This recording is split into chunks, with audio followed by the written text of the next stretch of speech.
بسم اللہ الرحمن الرحیم۔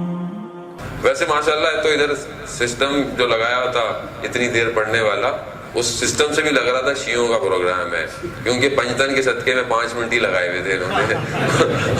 پتہ چل رہا تھا کہ ہاں یہ ٹائمر بھی اہل بیت کا ماننے والا ہے، اور اس لیے 5 منٹ میں برکت بھی بہت ہو جاتی ہے جو آدمی پڑھتا ہے۔ ویسے میں دیکھ رہا تھا بعض لوگ پڑھتے پڑھتے تھوڑی تھوڑی دیر میں یوں دیکھتے تھے کہ اگلا شعر پورا بھی ہو پائے گا کہ نہیں ہو پائے گا، بہتر ہے اسی میں ہی بند کر دو آخری شعر۔ تو یہ بہرحال اچھی بات ہے تاکہ لوگ ٹائم کے پابند بھی رہیں اور زیادہ زیادہ لوگ جو ہے وہ آئیں، ورنہ یہ نہ بہرحال ایک ہی آ رہا ہے 20 منٹ پڑھ کے جا رہا ہے۔ تو یہ اچھی بات، بہرحال دوسروں کا حق ہمیں جو ہے وہ مد نظر رکھنا چاہیے۔ میرا بھی حق آج تھوڑا کم ہی ہے، میں زیادہ آپ لوگوں کو ٹینشن نہیں دوں گا۔ ویسے بھی تبرکاً میں آج کی گفتگو کر رہا ہوں کہ میں بھی مولا کے جو ہے وہ اس ولادت والے دن میں جو ہے وہ اپنا ثواب سمیٹ سکوں، ورنہ جو ہے جتنے دن میں نے آپ کو ٹینشنیں دینی تھی وہ تو میں نے دے دی۔ انشاءاللہ آپ بھی اس پہ عمل کیجیے گا، میں خود بھی اس پہ جا کے آگے عمل کروں گا۔ عزیزان محترم، امام کی زندگی میں ایک شخص آیا اور پریشان تھا۔ امام سے اس نے خود نہیں کہا، امام کے برابر میں اس نے زمین پر لکھا کہ میرے پاس مولا صرف عزت بچ گئی ہے اور اس کا خریدار میں آپ ہی کو پاتا ہوں۔ مولا نے اپنے خادم کو بلایا اور جتنا کچھ تھا دے دیا اسے، اور اسے جواب میں کہا کہ دیکھو کبھی بھی اپنی عزت کو کسی کو مت بھیجنا۔ عزیزان محترم، ہمیں معاشرے میں خیال کرنا چاہیے، ہم مجبور نہ کریں۔ بعض اوقات ہم جانتے ہوتے ہیں لوگوں کو، دیکھتے ہوتے ہیں لوگ باعزت ہیں، سفید پوش ہیں، مشکلات کا شکار ہے دنیا، ایسا نہیں ہے۔ آپ کے سامنے حالات دنیا کے اکنامیکل سچویشن، جو انسان کو ہو سکے اپنے اطراف میں سب سے پہلا حق اپنے اطراف کا۔ عزیزان محترم، سید بحر العلوم کے جن کا میں نے پہلے بھی آپ کی خدمت میں واقعہ پڑھا، سید جب نجف میں تھے تو ایک عالم دین نجف کے اس بات کو بیان کرتے ہیں کہ میرے دروازے پر طق الباب ہوا، دروازہ کھٹکھٹایا تو آواز سے مجھے پتہ چل گیا کہ سید کا غلام ہے۔ تو میں ابھی کھانا کھانے کے لیے بیٹھا ہی تھا تو ایک دم آیا، کہا سید نے فوراً بلایا۔ کہتا میں سب چھوڑ کر سید خدمت میں گیا۔ سید نے بولا کہ تمہیں شرم نہیں آتی؟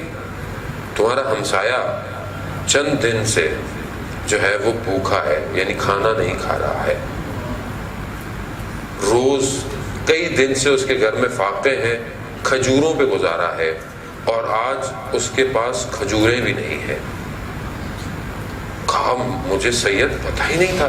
کہا اگر تمہیں پتہ ہوتا تو کفر کر رہے ہوتے تم جو کھا رہے تھے۔ کہا میں کیا کروں؟ ایک کھانے کی ایک جو ہے وہ تشت بھرا ہوا دیا، کہا لے جاؤ اور اسے مت بتانا، اسے بولنا آج میں آپ کے ساتھ کھانا کھانا چاہتا ہوں، اور بس جانا، اور یہ کچھ پیسے ہیں یہ جا کر اس کے جہاں پہ بیٹھو وہاں جا کے خود ہی رکھ دینا۔ اس نے ایسے کیا، گیا طق الباب کے دروازہ کھولا، کہا بولے ہمسایہ تھے، کہا میں چاہتا ہوں آج آپ کے ساتھ کھانا کھاؤں۔ کہتا آج ہی تشریف لائیں۔ جب کھانے کے اوپر سے ہٹایا انہوں نے جو دسترخوان چادر جو بھی تھے، تو دیکھا کہ جو کھانا ہے وہ اس ہمسائے کا نہیں ہے۔ کھانے سے پتہ چل رہا ہے کہ کسی بہت بڑے کسی عرب کا کھانا ہے۔ تو اس نے کہا میں کھانا نہیں کھاؤں گا جب تک تم مجھے حقیقت نہیں بتاؤ گے۔ مجبور ہو گیا، بتایا کہ مجھے سید نے اس طرح بھیجا ہے۔ تو وہ رونے لگا، کہنے خدا کی قسم کئی دن سے گھر میں نہیں تھا، ادھار بھی لے لے کے میں کھجوریں لا رہا تھا، دکان والے نے آج کھجور بھی ادھار دینے پر منع کر دیا، صرف خدا جانتا تھا میری اس مشکل کو اور کوئی نہیں جانتا تھا۔ یعنی علماء اس مقام پر ہے۔ یہ علماء کہاں سے بن گئے؟ یہ اسی در سے بنے عزیزان محترم، اسی دروں سے بنے ہیں، اہل بیت کے دروں سے۔ کچھ نہیں ہے، کسی کے پاس اپنا کچھ نہیں ہے۔ ہم پریکٹیکلی جب کسی بہت بڑے عالم کے پاس جاتے ہیں ہمیں ادھر اشارہ کر دیتے ہیں حرم کی طرف، کہا ان سے مانگو، ان سے کہو، ہمارے پاس خود کچھ نہیں ہے۔ کریم ہے امام حسن رضا، اس طرح کھانا اپنے ہمسائے کو۔ مولا کا دسترخوان کتنا مشہور ہے، ہمارے یہاں بھی ہوتا ہے، لیکن ہم اپنے پیٹ بھرے ہوئے لوگوں کو پیٹ بھروا رہے ہوتے ہیں۔ کم از کم ہم کھانا آپ کھلائیں، اپنے گھر والوں کو، رشتہ داروں کو کھلائیں، لیکن عزیزان محترم ان کے پیٹوں کو بھریں جن کے پیٹ خالی ہیں، بھوکوں کے پیٹوں کو بھریں۔ لوگ فقر کی طرف ہیں، لوگ مانگ رہے ہیں، لوگ گناہ کرنے پر مجبور ہیں، اور ہم امام حسن کے ماننے والے ہیں اور ہم توجہ نہیں ہے ہماری۔ اپنے معاشرے میں دیکھ لیں آپ، کتنی توجہ ہے. ثواب کی باتیں کرا لیں, واہ واہ کروا لیں, عمل نہیں ہوتا میرے سے. میں نہیں, جو مولانا نے تقریر کی میرے لیے تھوڑی کر رہے تھے, وہ تو کسی اور کے لیے کر رہے تھے. ہر شخص یہی کہہ رہا ہے کہ مجھے تھوڑی بتا رہے تھے, وہ تو کسی اور کے لیے بات کر رہے تھے. نہیں عزیزان محترم, اپنے لیے ہے, میرے اپنے لیے واز ہے یا آپ کے اپنے لیے. میں خود اپنی زندگی میں کتنوں کے دسترخوان ماہ رمضان میں نے کسی کے دسترخوان پہ کچھ رکھوایا, بھجوایا, میں اپنے آپ سے سوال ہے. جب تک میں خود پریکٹیکل نہیں کر پا رہا, میں آپ کو کیوں دعوت دوں گا کہ کیا رمضان میں کسی گھر میں میری وجہ میں نے کوشش کی کسی طریقے سے کسی ایک دن کسی کے یہاں کچھ پہنچ جائے, راشن پہنچ جائے, کھانا پہنچ جائے, کھانا پہنچ جائے, افطاری ہو جائے, کچھ بھی ہو جائے, کسی غریب کے گھر عید سے پہلے اس کے کپڑے پہنچ جائے. نہیں ہے, میں اپنی فکر میں ہوں. اور پھر میں ائمہ کی فلادتوں پہ یا ظہور پر اتنا وہ ہو رہا ہوتا ہوں, اسی پہ لڑ رہا ہوں میں. ہماری حالت تو یہی ہے, ہم اسی پہ لڑ رہے ہیں ابھی تک. نحوِ ولادت کوئی نہیں جانتا ہے اہل بیت, نہ انہوں نے خود ذکر کیا ہے, نہ انہوں نے کہا ہے کہ تمہیں اس پر سوچنے کی ضرورت ہے. ضرورت نہیں ہے, جتنا بتایا گیا اتنا عمل کرو, کہتے ہیں بس.